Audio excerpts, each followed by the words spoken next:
I've always heard Right. that he was, for a very brief moment, a guitar player in Thelonious Monster. How Yeah, does he was.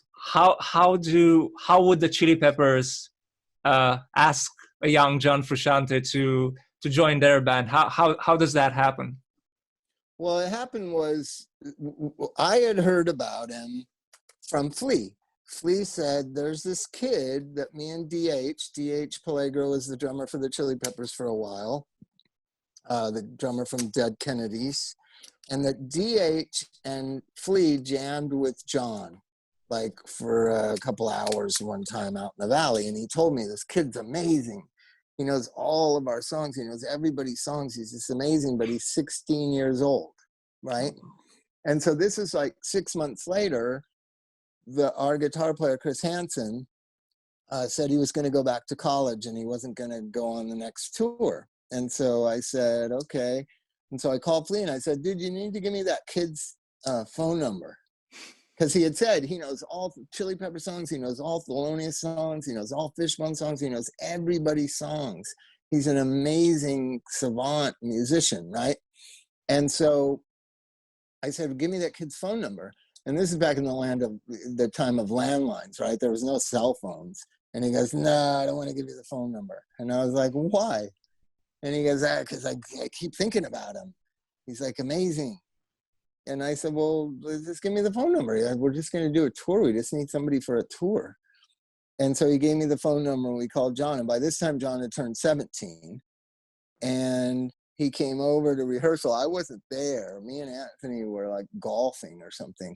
And I said, oh, that kid that Flea's talking about is auditioning today for Thelonious. And Anthony said, I'll come by. And so we went to our rehearsal space. And they were playing already. And I walked in, Anthony was behind me, and I walked up the microphone and started singing. And it was magical. Rob Graves, our bass player, who was in the band Gun Club when they made that great record, Fire of Love, was looking at me when I walked in the door like, this kid is amazing. This kid is amazing.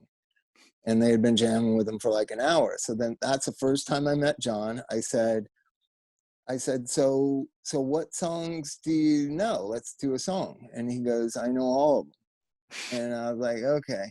And he goes, I go, well, what song do you feel most, what song you want to play, with me singing, like being the big singer guy? What song do you feel best you could do best? And he goes, all of them. And Wow. He goes, you pick one. And so our hardest song to play is a song called Positive Train. That's on the first record. Even Chris Hansen, who wrote it and wrote the riff, can't play it. It's a really hard riff to play.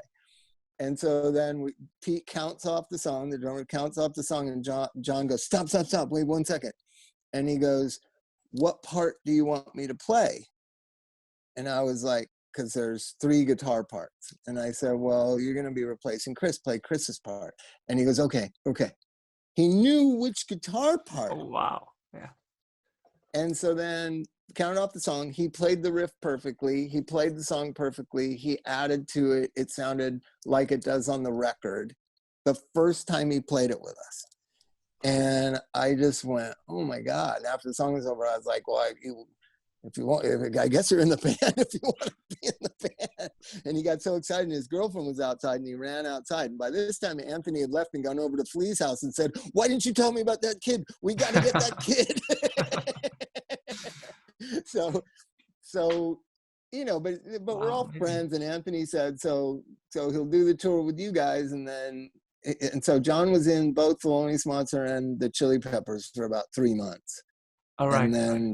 And then it became apparent, like, you know, I don't know if it became apparent. I just knew that they would win because he honestly just liked them and loved them more than us. So, you know, I just said, well, I mean, it's all pretty obvious he should be in the Chili Peppers. Ironically, somehow, but that was over a period of months. Like, it was hard to give away John Frusciante. Right. Not that he's I can imagine, yeah.